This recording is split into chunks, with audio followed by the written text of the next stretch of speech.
Si se prohíbe la tauromaquia, por ejemplo, ¿los toros dejan de ser utilizados por los humanos para todos los demás fines que podamos llegar a utilizarlos? Si se prohíbe entonces la tracción a sangre, por ejemplo, ¿los caballos dejan de ser utilizados por los humanos para los más diversos fines para los que hoy en día son utilizados? Es decir, ¿van a dejar de ser usados para jugar al polo? ¿Van a dejar de ser usados para cabalgatas? Si se prohíbe la pesca deportiva, por ejemplo, ¿pasan los peces a ser respetados y considerados personas? ¿Dejarán las personas de alimentarse de peces? Si se prohíben los circos con animales, ¿todos los animales que están en ese circo dejan de ser utilizados en lo absoluto?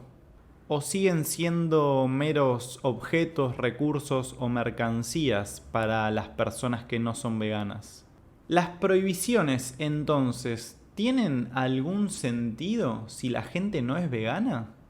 ¿Deberíamos buscar o festejar prohibiciones? ¿O deberíamos buscar y festejar nuevas personas adoptando el veganismo? Vamos a reflexionar sobre esto entonces leyendo un breve texto del sitio filosofiavegana.blogspot de Luis Tobar, que tiene como título lo siguiente: prohibicionismo no es abolicionismo, ¿sí? Y arranca con una cita a Marta Iglesias que dice en algún texto lo siguiente: creo que esto nos debería hacer reflexionar sobre si los esfuerzos que hacemos están bien encaminados y si las políticas que hemos ido implementando se fundamentan en una comprensión correcta del fenómeno que queremos combatir, o si, por el contrario, nos dejamos llevar por lugares comunes, opiniones subjetivas o, lo que es peor, fundamentalismos, ¿sí? Y bueno, el texto arranca con la pregunta siguiente, como un subtítulo, que es ¿qué es el abolicionismo? Y por abolicionismo entendemos, en general, una postura y un movimiento que pretende hacer desaparecer aquella práctica general que es contraria a los principios morales básicos.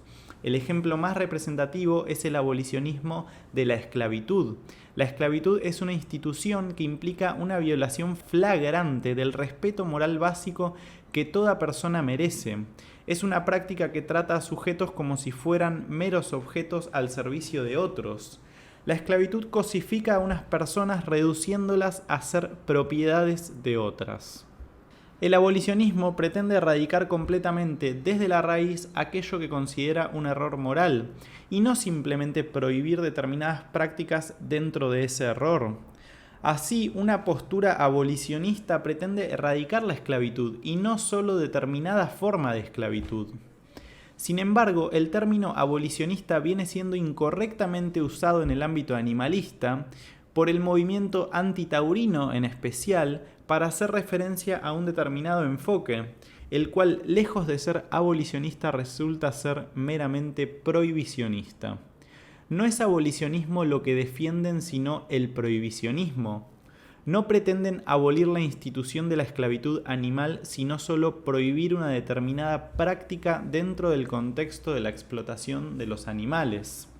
Las medidas habitualmente denominadas como abolicionistas no son tales en realidad, sino que son meramente prohibicionistas.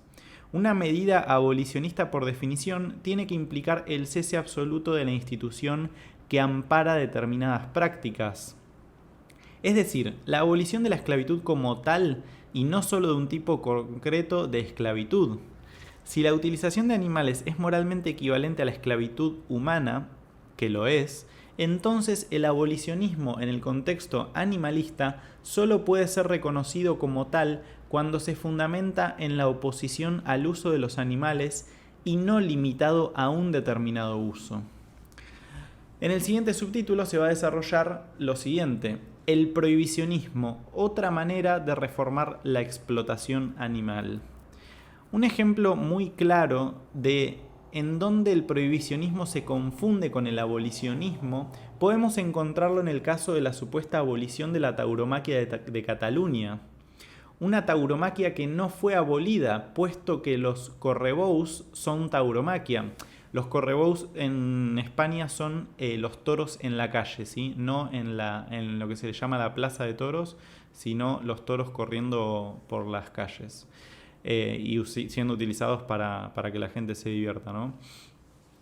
Y siguen existiendo en Cataluña.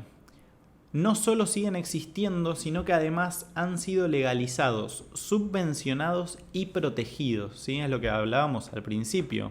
La pregunta esta de el toro, si deja de ser utilizado en X uso, ¿pasa a ser respetado? Si ese X uso es prohibido, ¿pasa a ser respetado? Bueno, malas noticias, no. Así que dejemos por favor de buscar esto, ¿sí? Como objetivo de nuestros activismos. Lo que ocurrió en Cataluña fue simplemente una prohibición de una muy determinada forma de tauromaquia, pero que al mismo tiempo amparaba otra forma distinta de tauromaquia. Prohibir las corridas de toros en Cataluña ha conllevado que los correbous sean legalizados, subvencionados y protegidos como patrimonio cultural, ¿sí? Imagínense hasta qué punto está llegando esto. El número de correbous que se celebran y sus víctimas han aumentado.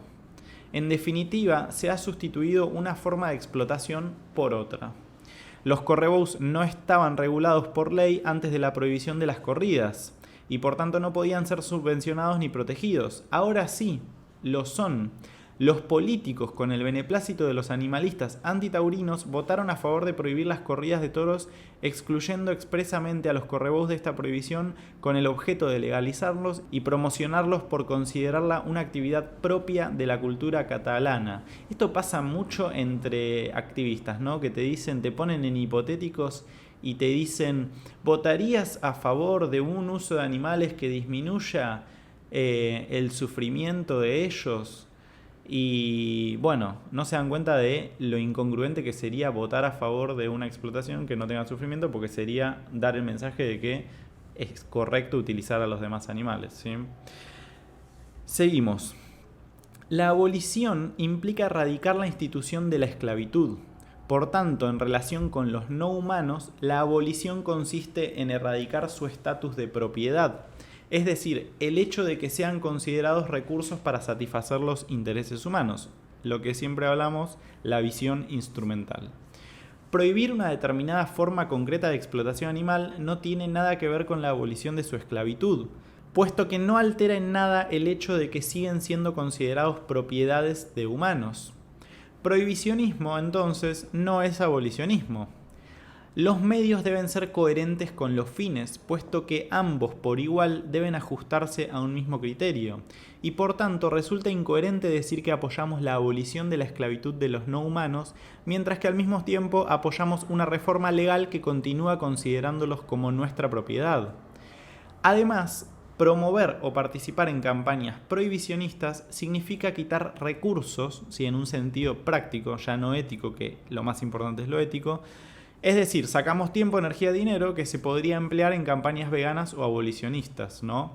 De aquel modo simplemente estamos impidiendo o perjudicando la difusión del veganismo, ¿sí? Así que está mal por todos lados no difundir veganismo si somos veganos, ¿sí? ¿Las prohibiciones protegen a los animales no humanos?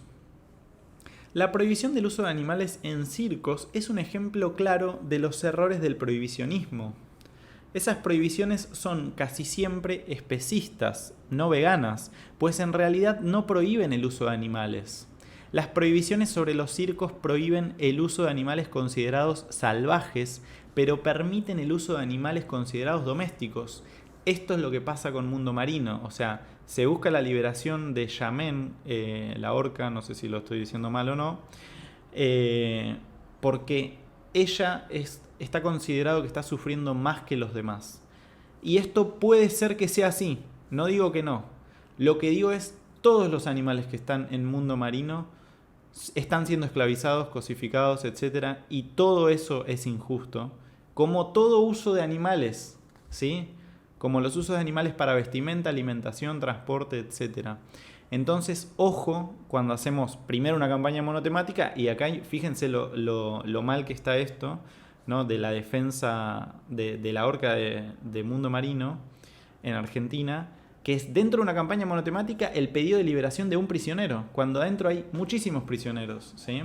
Entonces, bueno, claramente, ¿cuál es la opción? Primero que nada, ética, y segundo, además en un sentido práctico, mejor para los demás animales, la difusión del veganismo. O sea, agarrar a una persona en cualquier otro lugar que no sea en la puerta de un establecimiento en el que se van a explotar animales, explicarle y darle razones de por qué la explotación animal está injustificada, de por qué la esclavitud de los demás animales está injustificada, de por qué los demás animales son individuos, sujetos, personas. Y eso es lo único que nos va a llevar a un mundo vegano el día de mañana, ¿sí? Volvemos al eje. Bueno, el primer error del prohibicionismo lo acabamos de decir y ahora vamos con el segundo. No impiden que los circos sigan operando aunque sean en otras ciudades o países. O sea, una prohibición vale para la región en donde esa prohibición se da, pero después puede ser trasladada a otro lugar. La crítica que se hacía a lo de los cerdos en Argentina, ¿sí? Se va a dar lamentablemente en otro lugar, porque la gente no es vegana. 3. Malgastan recursos que se podrían emplear en campañas veganas, ¿sí? Todo el tiempo, o sea, el 95% de las campañas no son veganas, de las organizaciones animalistas tradicionales hegemónicas, y bueno, eso es tiempo, dinero, etcétera, malgastado. 4. Discriminan a la gran mayoría de los animales esclavizados. 5. En la mayoría de los casos, los animales a los que afectan dichas medidas resultan abandonados, asesinados o se les utiliza para otros fines de explotación. Hay una ingente cantidad de ejemplos publicados que demuestran que las prohibiciones no sirven para evitar la violencia contra los animales. Las prohibiciones no erradican el estatus de propiedad de los animales, no protegen sus intereses básicos y ni siquiera ofrecen una protección consistente en el tiempo. Si la mentalidad no cambia, las consecuencias que provoca dicha mentalidad tampoco dejarán de producirse de un modo u otro. Lo único que evitará la violencia será un cambio cultural masivo, precedido necesariamente por numerosos cambios individuales. Las corporaciones animalistas no suelen contar la verdad sobre los efectos que tienen las prohibiciones que impulsan para reformar la explotación animal. Solo les interesa vender victorias y éxitos para hacerse publicidad, ganar dinero y conseguir socios, ¿sí? Ya lo hemos visto en el episodio de si PETA era una organización vegana. Vamos a hacer uno próximo a este en el que vamos a investigar si Boicot es una organización vegana. Continuamos. Reformar la explotación animal con regulaciones y prohibiciones solo perpetúa esta violencia sobre los animales. No es poco habitual que las prohibiciones sean derogadas al cabo de un tiempo. Es un hecho que el prohibicionismo no sirve para proteger a los no humanos y sus intereses. Solamente sirve para hacer creer a la gente que el problema es la crueldad contra los demás animales y que con esas medidas ya se consigue prohibir el abuso y no el uso. Es exactamente el mismo efecto autocomplaciente que tiene como objetivo el regulacionismo tradicional. La creencia de que las prohibiciones legales protegen a los animales o que estas prohibiciones son un paso hacia la abolición de la explotación animal es una creencia que está en la misma categoría que la creencia en la Tierra plana. Tienen las mismas evidencias en su favor y la misma conexión con la realidad. Mientras los no humanos sean considerados propiedad, sus intereses estarán siempre supeditados y anulados frente a los intereses humanos. Cuando los abolicionistas intentamos explicar a la gente que no hay diferencia moral entre el determinado uso de animales que se pretende prohibir, por ejemplo la tauromaquia, y el resto de formas de explotación animal, las respuestas que se dan son de este tipo. No es lo mismo porque aquello se hace por diversión. Otra. Sí, pero primero hay que abolir los peores abusos y luego ya veremos. Esto lo dicen un montón de animalistas. Las campañas prohibicionistas ayudan a marginar el veganismo entre la gente y a desviar la atención sobre la moralidad del uso de animales hacia las condiciones de uso. Las prohibiciones, otro subtítulo, no conducen a la abolición. No hay evidencia que demuestre que prohibir una determinada práctica concreta de explotación animal conduzca necesariamente hacia la abolición del resto de la explotación animal. En países como Gran Bretaña o Argentina la tauromaquia se prohibió en el siglo XIX, hace casi 200 años, pero desde entonces no ha habido ningún progreso significativo. Los animales siguen siendo considerados propiedad y son explotados masivamente en todo tipo de ámbitos, provocando miles de millones de víctimas cada año. La estrategia de ir acatando toda forma de opresión especista de una en una, hasta acabar con todas ellas, se ha demostrado que no funciona. Además, no es ético. Si somos veganos y estamos en contra de todo uso, eduquemos en ese sentido. Por cada granja o matadero que se consiga cerrar, abrirán otros nuevos para satisfacer la demanda. Por cada actividad prohibida surge otra forma nueva de explotación animal, experimentación genética, mascotas exóticas, por ejemplo. Por cada especie animal que es protegida de alguna forma específica de explotación, otra especie distinta es puesta en su lugar. En lugar de comer perros, ahora comerán pollos. En lugar de comer delfines, se comerán atunes. En lugar de utilizar animales salvajes en los circos, ahora se utilizan animales domésticos, caballos. De este modo, el prohibicionismo alienta un espejismo de progreso que no favorece los intereses de los animales y entorpece el objetivo del abolicionismo. Y el último subtítulo, la opción verdaderamente abolicionista, que es el veganismo. Por estas razones, considero, dice Luis Tobar, que el enfoque prohibicionista no sería la manera correcta de afrontar el problema que es la explotación animal.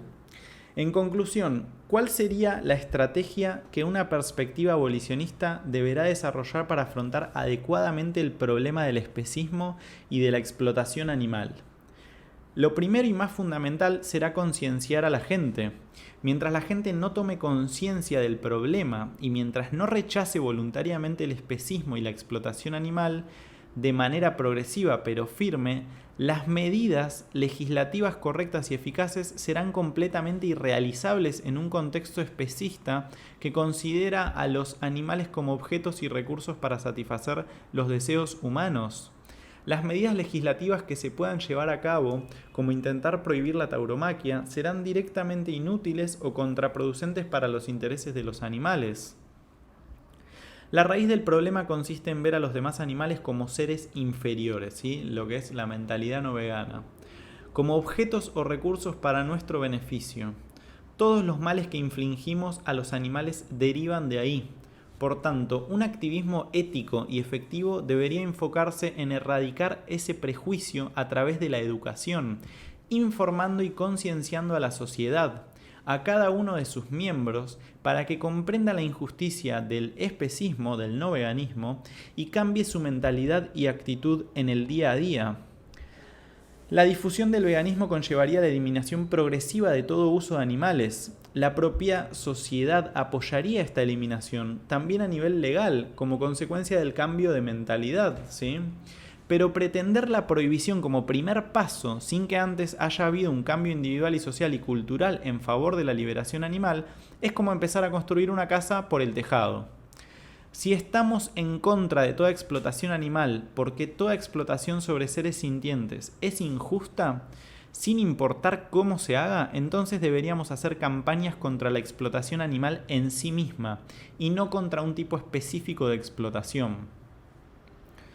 La abolición de la opresión que ejercemos sistemáticamente contra los demás animales comienza en el veganismo. Comienza dejando de participar en cualquier uso o consumo que implique utilizar a los animales no humanos y escogiendo opciones libres de esclavitud. Así pues, la abolición comienza en todos y cada uno de nosotros, aplicando el principio abolicionista en nuestra propia vida y erradicando nuestro apoyo a la utilización de animales. Cuando seamos una mayoría de personas las que rechazamos la discriminación especista y la utilización de los animales, entonces y solo entonces podremos aspirar realmente a que las leyes protejan los intereses de los individuos no humanos. Para esto es necesario primero que su estatus de propiedad sea abolido.